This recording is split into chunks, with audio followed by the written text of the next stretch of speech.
Santos-Recto, District of Batangas. Welcome po, ma'am.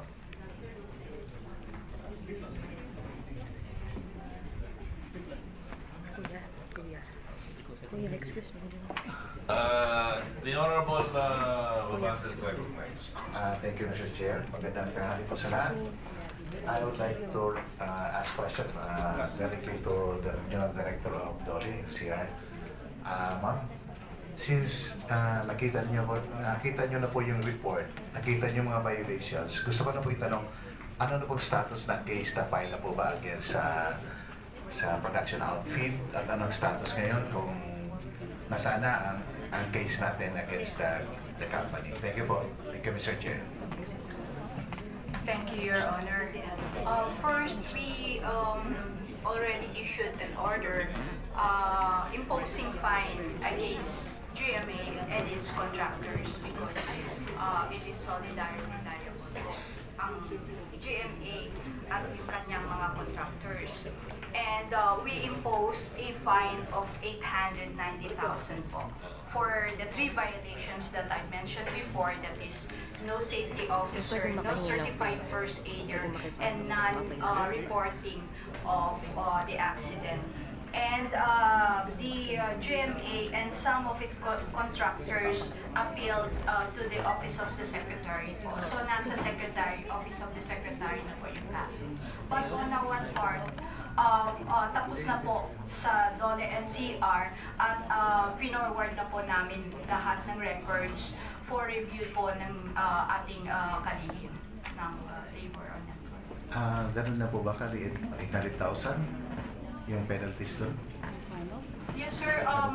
Dito po sa ating order po, since it's a 1 day, is temporary po kasi yun, isang araw lang po. The program was shelved or stopped, kaya po we only focus on the day that the accident took place. So doon po, since wala po tayong safety officer na nakita doon sa araw ng taping or ng shooting, yun po 1 day lang po.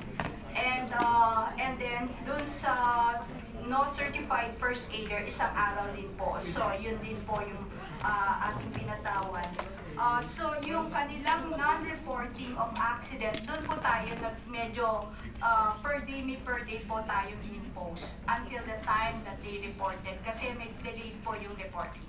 So yun po yung ating findings, yun po yung ating resolution on the case. Thank you. Mr. Chair, I would like to take this opportunity since ngayon ko lang din, to be honest, ngayon ko lang talaga nalaman ganito pala kasaklap ang industriya na yung mga actors at actresses natin hindi masyado nabibigyan ng maganda, especially sa trabaho nila. And I would like to reiterate, Mr. Chair, na ako, fully support po ako sa mga bills na kagaya nito. Thank you po, Mr. Chair. Thank you. We would like to recognize the Honorable Dr. Mariana Hernandez. Thank you very much, Mr. Chair. Good afternoon, everyone. Mr. Chair, I would like to go back lang po kanina. We were talking, of course, po sa ating labor standards, para sa ating workers in the entertainment industry. And hopefully, we can provide po mga measures for the safety ng ating po mga artista sa television man po o sa pelikula. Ngayon po, kanina po, I would like to take note, yung binanggit po ng DOLE na it's important po na may safety officer plus certified first aider. At kanina po, nagsalita from GMA na may recognize po yata someone po from GMA na sinasabi nila na ito po yung first aider nila na who happens na nandun po sa set during the time po nung accident, Mr. Chair. Ngayon po, maliwanag kanina nung nagsasalita si ma'am, parang sabi nga po na Mr. Seguerra kanina na parang inadequate po yung training, Mr. Chair. Ngayon po, ang question ko lang po, talaga po bang siya po ang designated na first aider po ng GMA? Kasi po, apparently, during po na nagsasalita yung ating first aider, binabanggit niya na yun lang po yung training niya. Pero binabanggit ng GMA na siya talaga ang designated na certified first aider. So I would like to know lang po dito sa meeting kung siya po talaga ang first aider natin. yun na po ba yung, with her capacity, ano po, yung capabilities niya na kabinanggit kanina, siya po talaga yung designated first aider po ng GMA? The junior executive producer here, can you answer the queries of our opponent here? The Honorable Hernandez. Po ako yung designated sa network. That time po, sa production po. Sa team po na yun. Marami po kasi Yung may isuyo ulit lang. Certified network, but you're not the designated. yes. Please, ma'am, yung designated na ganyan, Your Honor, meron pong mga safety officers sa GMA, but we also have first aiders on the set. They are members of the production staff. For this production, there were 2 first aiders who were on the set. can we have the name of those 2 persons? One is Mika, one is Azafra, and the other one is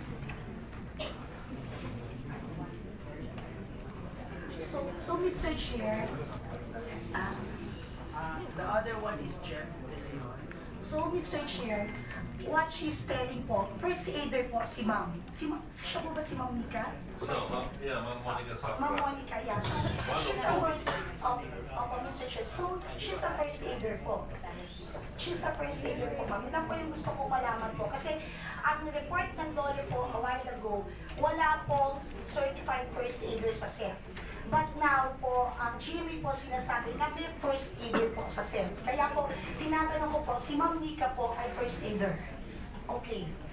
So Mr. Chair, ang gusto ko lang po establish dito, so ibig sabihin po, may first aider po, the person of Ma'am Nika, and yet Ma'am Nika po, kung babalikan natin po yung mga statements ni Ma'am Nika a while ago, inadequate po yung training niya na ang alam lang po niya ay CPR, ano po, di ba po, binanggit ni Ma'am Nika, only CPR and some minor po na mga knowledge on safety measures para po sa ating mga artista. Ayan, CPR and choking. Kaya nga po yun ang ibig ko sabihin po sa GMA, dinedesignate niyo po na first aider kayo, pero po medyo hindi po yung capacity, yung capability, yung knowledge on handling different cases sa set ay manuwalag po na hindi po equipped sila with the necessary knowledge. So ibig sabihin po, dinedesignate nila na first aider and yet kulang po sa kaalaman. Parang ganun po, sir. Kasi po, ang sa akin ang gusto ko establish dito po, yun po kasi yung ginagawa nating batasin, aid of legislation for us to come up with safety measures para po sa ating mga artista. So ngayon, nakikita na po natin yung butas o kakulangan talaga kasi dinedesignate nila na first aider and yet kulang po talaga sa training at kaalaman. So I think po, yun po yung dapat ng pagtuunan ng pansin ngayon na hindi basta binanggit na may designated first aider, okay na yun. Na basta may sinabi may mga tao, first aider, 3 man yan o 4. We are after dapat, so kung ano yung knowledge o training na meron yung tao yun para masabi, first aider ka.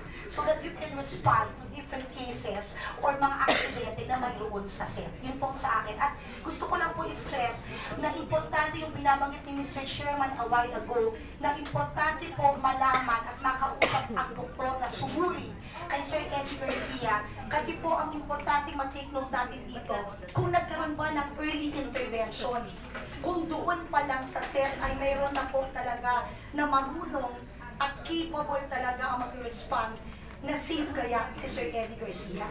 Kasi baka maaari yung time na matagal bago nadala sa ospital, po, ay malaki po ang naging epekto kung bakit hindi siya nag-survive.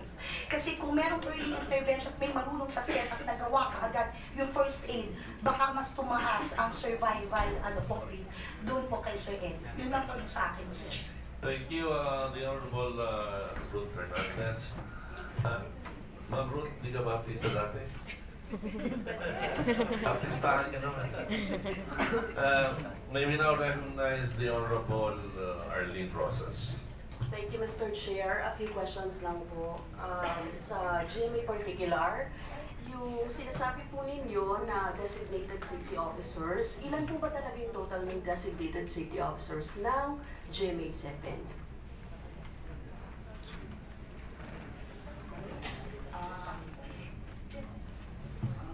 Ma'am, I don't have the exact number right now because I am not in that committee, but I will get the number.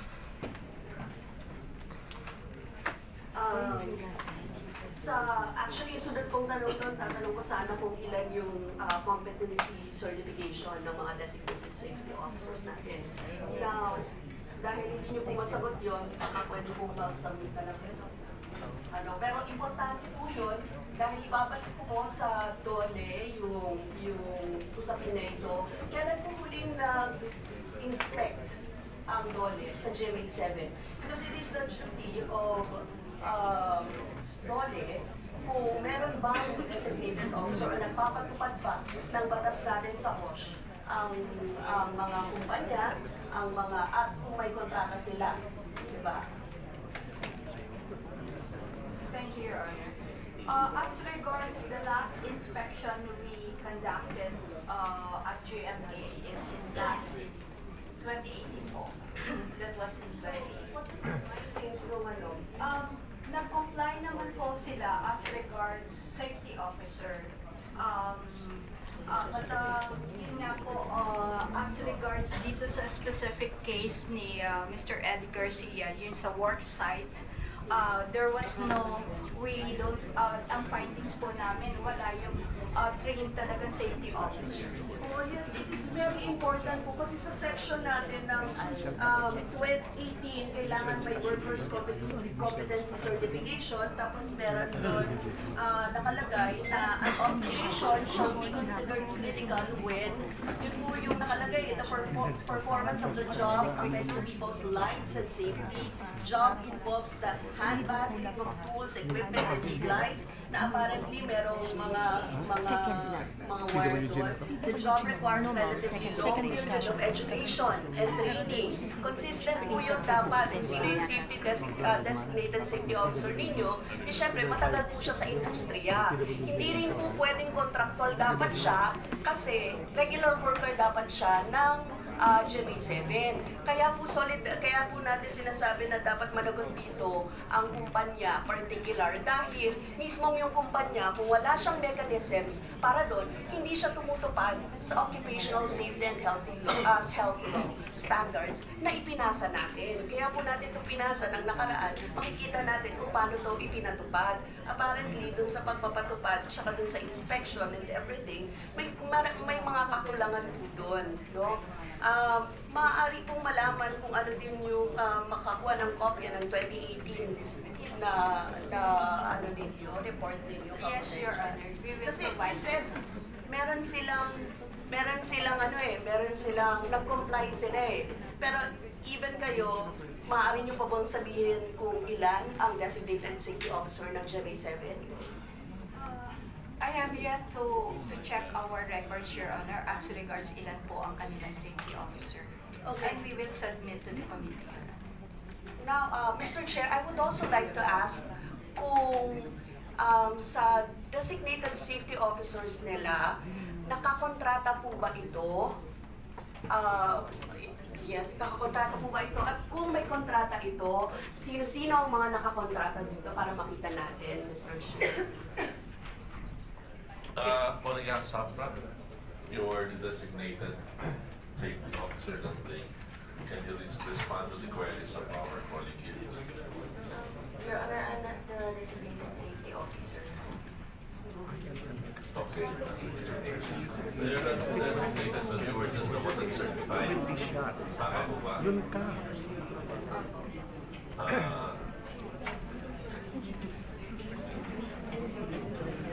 No, she was the one present during the yes, attorney Delphine. Mr. Chair, may I clarify? Ms. Zafra was certified first aider. The initial question was how many safety officers AWPI has. We got the figure from our HR, Labor Relations Manager. At the time of the incident, there were 11 safety officers of GMA, but as of now we have 61 safety officers. They are all regular employees. None are You contractors. have 11, but no one is present during that day. I'm sorry. There are 11 safety officers. At the time of, we had 11 safety officers designated by GMA at the time of the incident, Your Honor. Yung 11 pa rin, present sila doon. So walang present. None, Your Honor. Hindi. Yung sila Yes, pinagtatawanan dito. I mentioned earlier, Your Honor, that there was a safety officer at the Yung mga scene. inaalam po na ating samahan po dito ni Congressman. Yes, Your Honor. Just trying to clarify, Your Honor. So wala po tayo. None, Your Honor. So, Mr. Chair, anong role ni, sorry, the lady in green? Trade sa Red Cross. Ang na-assuregan ko lang po kasing training is CPR and yung choking. Junior Associate Professor po ako ng team. Statement, Mr. Chair. It seems to me that there were no safety officers, or if ever there are safety officers, they were inadequately trained. Yun lang. So, one, as already pointed out by Dole, na wala. You said na you have 11, but physically present in the set, wala.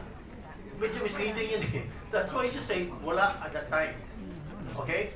I think, to follow up Pong Rosa's question is, are these safety officers contractual or regular officers of the company, of GMA? Now, we've already established that inadequately trained. Second, walang safety officers, although you have 11. Now, we'd like to know if these employees are contractual or agency hired or regular workers of GMA, employees. Sir, the 11 are regular employees of GMA. So permanent po sila. Yes, Your Honor. Hindi po sila contractual. Last one. Before we proceed. Why were they not, how come they were not, you have 11, how come wala doon? Please answer. Your Honor, not all safety officers are deployed at the different taking locations of GMA. Yes, ma'am, but you are required by law, by the OSH, to have one. Our understanding, Your Honor, is that the requirement for safety officer is to be at the workplace, permanent workplace. We view the taking locations as temporary workplaces. Tatalo na tayo sa... a movie set is actually a workplace, ma'am, because that is where you actually work. So, dapat mayroon. Can you answer Engineer Binag? I'm sorry, Engineer Binag of the OSH. Please define. Thank you, sir. Thank you, Your Honor. Actually, it's a requirement of our new law, Republic Act 11058. Before you prosecute a project, regardless of size, you must have an OS program. Wherein in the OS program, everyone is stated there whether sino yung assigned na safety officer, certified first aider, it's all in the OS program, regardless of size, sir. So nandiyan po dapat lahat yan. So that safety officer should be present in that workplace. Correct, sir. Yeah, believe me, for your information, yung 11058 was a product of the Kentex fire. Again, very reactive. We have a fire in Venezuela, 50 plus died, and because of that, we amended the Occupational Safety and Health Law. We wanted, as PUCP, to criminalize, but unfortunately, sa Senado, hindi pumasa. Tumaas lang ang fine, am I correct? Ayun lang. So again, reactive. Namatay naman ito si Eddie Garcia, nandito naman tayo. So wala pala. Mr. Chair. Thank you. Before we proceed, let me recognize the Honorable Speed Rodriguez, Secretary of the City, and the Honorable Vilma Santos-Recto, part of this Manila teachers and chairman of the Committee on Micro, Small, Medium. Mr. Chair. Yes, before we proceed, since the Honorable Rodriguez is here already, he was not able to speak Sponsor. on House Bill number 4875. You're not able to hear the sponsorship speaks of the Honorable Congressman. You have the floor now, Congressman Rodriguez. Thank you very much, our dear chairman of this committee. Thank you. I will make my sponsor speech very, very short. I'll just have one sentence to state because we don't want to delay the proceedings. We just like to state that this bill, 4875, the film, television, and theater industries are required to provide a safe workplace for all its workers and employees. Workplace safety and health protocols shall be the primordial objective to eliminate personal injuries, illness, or even death from occurring again inside the workplace. With that, Mr. Chairman, I would like just to have a point of inquiry. Mr. Chairman, right now the agenda states that we have here 9 subject matters for deliberation. Of the 9, 7, including mine, is a general is on the general welfare of the film, television, and theater industry of the Philippines. In other words, these are 7 bills that would like to promote the safety of our employees in this industry. The other 2 are resolutions, which is to be able to conduct the inquiry, and this is the second hearing. So I would like to therefore, at the proper time, move that we are able already to discuss the second time in the meeting here, and to be able to have a resolution coming out, our determination of what should be our response to these 2 resolutions investigating the death of veteran actor Eddie Garcia. On the other hand, the 7 bills, Mr. Chairman, I would move for a technical working group for the 7 bills, because we have to reconcile the 7 bills that we have so that we are able to come out with the general law that will now focus on the film, television, and movie industry, so that the occurrence of Eddie Garcia's death, a similar situation, may not arise in the future. So this is my point of inquiry, how we proceed in this committee. There are 2 subject matters. One is on the investigation on the death of Eddie Garcia, and we have here the GMA 7 and all of that, and 2 of them. And we have also 7 bills, one is mine, to be able to craft a law, a bill that will become law to protect our workers in this industry. Thank you, Mr. Chairman. Thank you, the Honorable Rodriguez. Now, may we call on the former child actor and deputy majority leader of the Venecia for his interpellation. Thank you, Mr. Chair. Just a few clarificatory questions, no? And I'm riffing off of what was shared to us by the director of the program, in which Mr. Garcia was a part of in the last committee hearing. No? Ang sabi niya, Mr. Chair, is that usually daw, pag delikado yung scene na sinushoot, meron daw safety officer at first aider na present. Tama po ba yan? Nandito ba yung director? Yeah. Could we just can we get a confirmation from the director? Yes, Your Honor, Congressman. Can you please state your name again for the benefit of our committee members? Ang pangalan ko po ay Federico Servando Natividad, aka Coco Natividad po. Okay. Kayo po yung director na Rosa Aguilar. Yes, Your Honor, sir. You may proceed. So, paki-confirm lang po yung sinabi nila dun sa last committee hearing na usually pag delikado yung scene, kung may mga stunts na grabe, kailangan merong safety officer and first aider. Tama po ba? Opo, Your Honor, sir.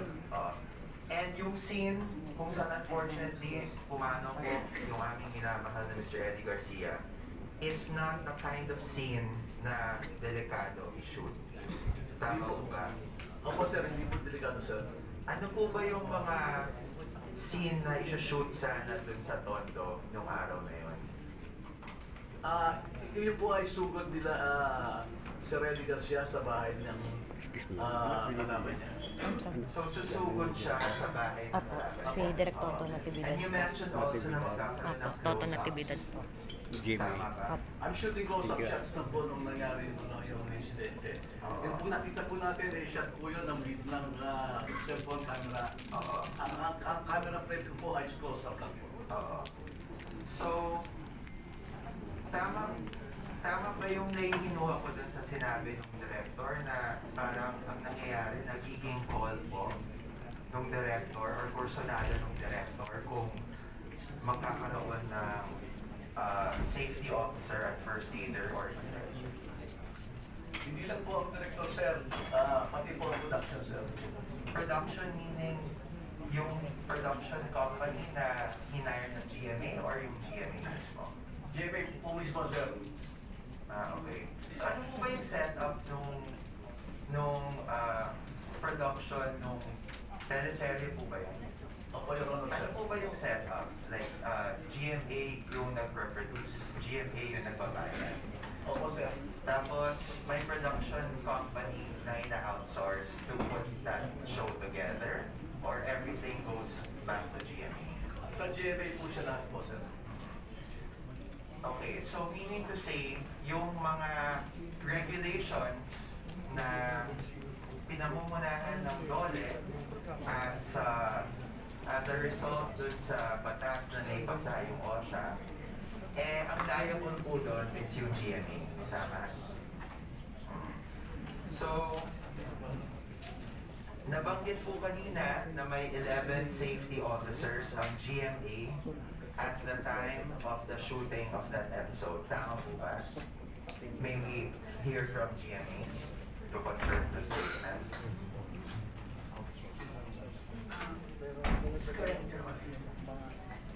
And I was going to ask initially, ilan ba yung mga productions na ongoing nung time na yun at saan ba nakadeploy yung mga safety officers na yun? Pero may nagsabi po sa inyo na interpretation na po kasi dun sa batas is permanent workplace and hindi naman permanent yung mga off-site na mga taping. So, siguro dalawang questions po yun for GMA. Number one, nasaan po ba yung 11 safety officers na yun nung time, nung shooting, nung episode, nung show? Your Honor, nasa head office po. Lahat po sila nasa head office, alright. Your Honor, I'm not 100% sure that all of them are at the head office, but just for my own understanding, they will be at the head office during that time. Alright, so can you just find out, Mr. Chair, from GMA, baka they can submit a report to us and also copy furnish DOLE kung nakadeploy ba yung ibang mga safety officer na yun sa ibang shooting location. Kasi ang sabi po ng director, since kurso natin niya, nung araw na yun, na hindi naman dangerous yung isushoot, minabuti ng director ni Sir Toto na hindi na lang po magpasok ng isang safety officer for that shooting day.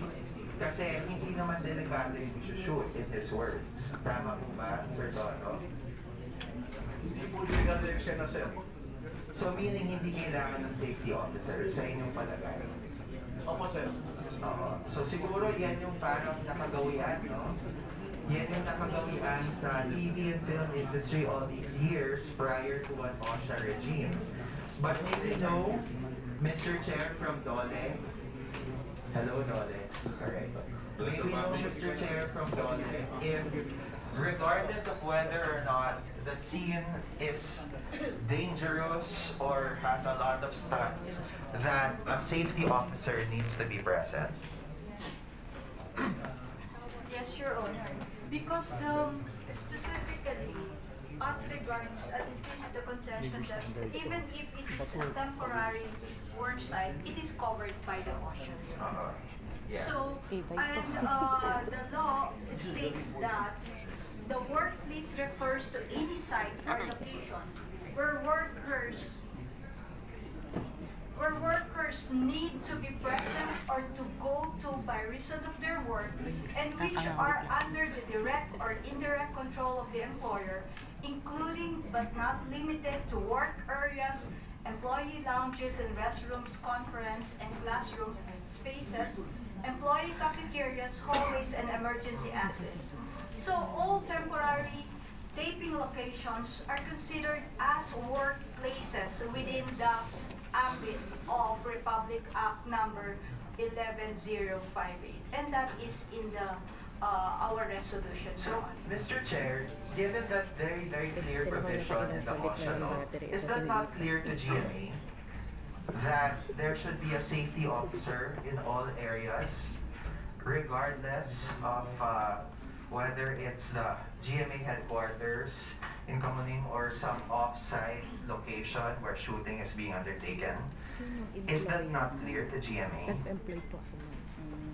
Self-employed po ako. Joyce. Is GMA familiar with this law that was passed? Yes, Your Honor.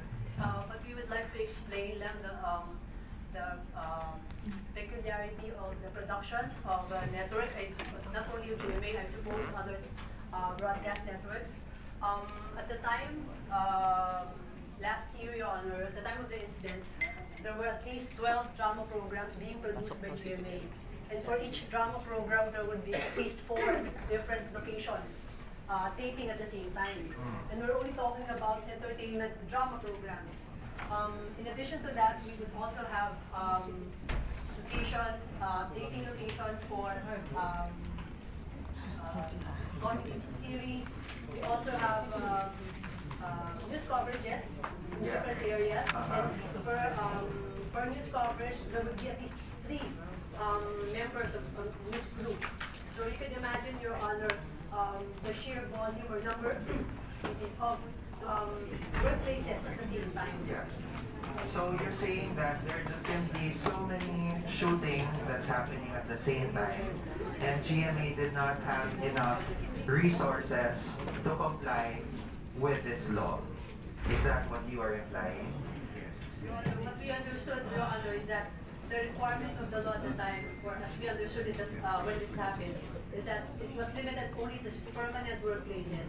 However, Your Honor, we have now added or given additional trainings to our staff, which is why we have more safety officers who are going to different locations to look at the situation. However, ma'am, it's quite clear, no? What's stated in the law on what has to be complied with. So I don't think there's any other interpretation for what was just clearly said in the law and as recapitulated by Dole just now. So was there some kind of lost in translation that happened between the law and GMA's appreciation of it? It's just that at the time there was difficulty in complying with it fully, and for our safety officers to be on the set of each and every taping of our different productions. So why couldn't, given that this law required this kind of regulation, no, and obviously it's going to take a toll on the margins of GMA, because if you are shooting several things at the same time, whether it's for the drama program or your news department or whatever it is, then obviously there's a cost component to maintaining, like, if not 11 safety officers during that time. Now you're saying you're at 68, diba? 61 safety officers. But maybe there's need for more at some point, diba? So basically what I'm saying is there, kumbaga, hindi nakapag-comply yung GMA dun sa law because it was a lost in translation kind of thing? Or is it that you didn't have enough resources to comply with it and you would have to take a cut in your margins? Your Honor, we just like to explain also that there's an broadcast industry tripartite council which discussed the possibility of coming up with a specific regulation pertinent to the broadcast industry. The discussion revolves also around coming up with an implementing rules of the OSH specific to the broadcast industry, precisely because of the situation that I described earlier. I think there was an understanding on the part of the DOLE that in fact there is a peculiarity in the business of the producers that would necessitate coming up with a separate guidelines recognizing the difficulty on the part of the producers also of providing so many safety officers for all of the different taping locations. Although I'm not sure, Your Honor, if that is currently being pushed through, but there has been discussions considering that there is in fact something different about the operations of the broadcast industry as well as the film industry. Okay, so there are two things that I see here, no? Either maybe GMA has too many productions and they cannot afford to be able to comply with existing regulations, so GMA would have to scale back. Or if in aid of the entertainment industry, then maybe it can also be considered that some kind of subsidy comes on the part of government if it's necessary to be able to help the sustainability of such production outfits. Anyway, that's an observation, Mr. Chair. I'd also just like to harp in on the junior producer who was present on set as having to undergo some kind of first aid training to be able to comply with the regulation. So why was it, Mr. Chair, na walang legit na first aider that was present on set? Why did, and also I'd like to know, ano ba ang role ng junior producer? Kasi parang ngayon lang ako nakarinig ng junior producer na siya rin first aider. Parang is that a matter of minimum compliance with the law para makatipid? Right now, because of the, Your Honor, if I may, right now, because of the heavy load of production activities, we need a senior associate producer and junior associate producer. No, we have the executive producer, and then we have 2 associate producers. That is, it depends on the nature of the soap or the teleset. If it's a fantasy, or if it poses a lot of people, then we have 2 associate producers. No, I understand the need for having associate and junior producers, no? Pero part ba ng role ng mga junior producer is also to administer first aid? They are required to undergo training on first aid. Required by whom? By the network.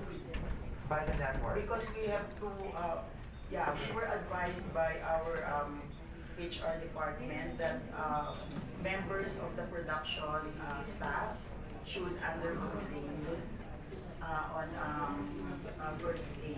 No, because, Mr. Chair, I think the spirit of the law of OSHA is to have a first aider there, a competent first aider to be able to respond. So what I'm sort of questioning now is that, is there sort of like a minimum compliance on the part of GMA, for example, to be able to comply with the regulation by requiring a junior producer, who I don't think that's their job, to learn first aid skills so that they're able to comply with the law and not be able to have to suffer the additional costs of retaining a first aider who is competent? If I may again, Your Honor, right now, all production teams, all tapings, may it be big scenes or small scenes, we already have medics on the set. We have an ambulance on the set. Not just first aiders, because of what, you may ask all the artists who are now working for GMA, all tapings, maybe in the studio, maybe just a simple scenes that will be shot for the day. All tapings already have ambulance and medic, and aside from the first aiders, Your Honor. Yeah, I mean, I and understand. if I may also, all the artists also of GMA are insured. We provide insurance for them, as well as the people behind the camera. All the technical people are also provided insurance. So now in a regime after the death, unfortunate, untimely death of Mr. Eddie Garcia, may I know how many safety officers are now present in every shooting? How many first aiders are present? And who are these first aiders? Are these junior producers who, because you want to save money, you're going to undergo some kind of training as opposed to getting a legitimate first aider? With all due respect, Your Honor, it's not our intention to save money. We have aside first aiders. We actually don't know. We are not privy if the training that was given to them was already enough for them to be called legit first aiders. So we did not attend the training. It was the members of production staff, number one. Number two, sir, even before this thing happened, we do have ambulances and medics on the set. It was just so unfortunate that on that day. Yes, I think Mr. Chair, that was made clear already by the director, no? Kasi if it had been taping for like kailangan tumaping, tapos tatalo ng mga bubong, tapos may mga sunog at kung ano effects, then normally there would be first aider and health officer. But ang sinabi po ng director, ito siya susugod lang ng bahay yung scene na nangyari. But I think regardless of the nature of the scene that is to be shot, I think there has to be maximum compliance with the law and the regulations at hand. Mr. Chair, just to wrap up now, because I know we're pressed for time, can I just find out now, in a post-Eddie Garcia regime for GMA, how many safety officers, first aiders do you have now on all location shootings? Whether it's news or teleserye, drama, whatever. We have one safety officer per taping. One safety officer. And how many first aider? We have ambulance and medics on the set. Ambulance and medics on set. Okay. All right. Thank you, Mr. Chair. We are pressed for time. So there's still another property that needs to be deliberated. So we have to cut this hearing short. But before that, we would like to hear the thoughts and insight of our deputy speaker here. And one of the pillars of the industry, the Honorable Vilma Santos-Recto. You have the floor, ma'am. Thank you very much, Mr. Chair. Magandang hapon po, Mr. Chairman, sa aking pong mga kasamahan sa komite, at ganoon din po sa ating pong mga bisita, ganoon din po sa ating pong mga bisita na kasama ko po sa industriya. Siguro po, alam naman nating lahat na bago ako naging kawani ng gobyerno, isa po akong artista at nanggaling po sa industriyang ito. So 9 years old pa lang po ako, nagsimula na akong magtrabaho sa show business. Malaki po ako naging ambag nito, ang industriyang ito sa akin, kung saan man po ako natutuon sa ngayon. It is high time that we address the issue on the working environment of my colleagues in the media industry. The erratic work schedules in the cinema, radio, television, threaten in other media, a theater and other media industry take a toll in the health of our workers. Nakakalungkot po na ang nangyari nito sa akin pong isang malapit na kaibigan na si Eddie Garcia. Ang nagiging punto na ating usapan ngayon na kung ano man ang malaking kakulangan na pwedeng gawin pa sa ating industry pag pinag-usapan ng kaligtasan ng bawat isa. Hindi lamang ng mga artista, down to the extras, down to the crew members. So, kinailangan pa isang Eddie Garcia ang maaksidente para tayong lahat po ay mamulat sa nangyayari ito. Today, narinig na po natin ang mga hinaing problema ng ating pong hinaharap sa ating pong industriya. So, I think, I believe it is high time that we recognize this issue and it should be acted upon immediately. So I just hope that the committee would consider the urgent passage of this bill and resolutions. So, mabuhay po ang industriya ng pelikulang Pilipino. It's about time marinig na ang kailangan pang magawin para sa proteksyon ng bawat isa ng nasa industriya ng pelikula. Maraming salamat po. Maraming salamat din po, ma'am. Before we wrap up, we'll have, can we call on the Director Carlito Siguion-Reyna? But you were here a while ago, but can you make it brief and short because we're really pressed for time? And then after you, we have to hear the message coming from the lifetime partner of Eddie Garcia, Ms. Olivia Romero. You may proceed, Director Siguion-Reyna. Thank you, Mr. Chair. Yes, as a member of DGPI, we're really in support of improving the safety conditions.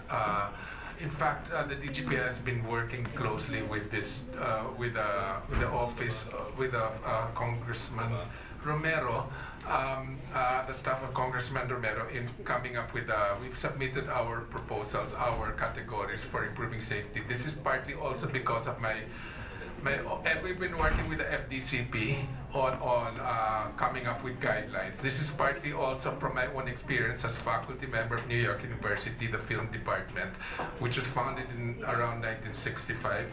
And we have our own, we have very specific categories, guidelines on safety on the set, because maraming demandahan sa in American universities and in the American industry. So that's really helpful and specific. I've submitted that. We are in full support of also because I mean I come from a producing family. I haven't produced a film myself. I co-produced a film once. My mother was a producer, but now I'm also an actor. Also, and I've been directing. So we're in full support of the safety concerns. I would really want to be, the DGPI would really want to be part of the technical working groups going forward on these bills. My concern and the Guild's concern is that we'd like to hear, and it was mentioned by the chair earlier, the chair, honorable chair, had mentioned earlier that he'd like to balance the concerns. I'd like to really hear from the production companies, from the producers, how these working hours will impact the capability of producers and how it will affect the number of productions. Since we are all talking also about welfare for the working, worker, I'd like to hear that side of it and how it would impact the capability and number of productions moving forward. But we are in full support of the safety concerns and would continually work with this technical working group moving forward. Thank you very much. Thank you. May we now recognize the lifetime partner of the late Eddie Garcia, Ms. Olivia Romero. I would just good afternoon. I'll just reiterate what I've said the last time, and I'll say it in Tagalog. Kung ang pagkamatay ni Eddie Garcia magsisilbing gabay para sa wala nang sakuna, panganib o pangamba na mangyayari sa loob ng produksyon, ng pag-shooting o pag-taping ng pelikula o teleserye, maaaring ito na rin ang huling kagustuhan niyang iwanan sa kanyang mga kasamahan sa industriya ang kanyang minahal at inaruga ng 70 taon. Together with all of you here present, I, my family, the Garcia family, pray that this proposed measure be soon be approved and passed. Thank you very much.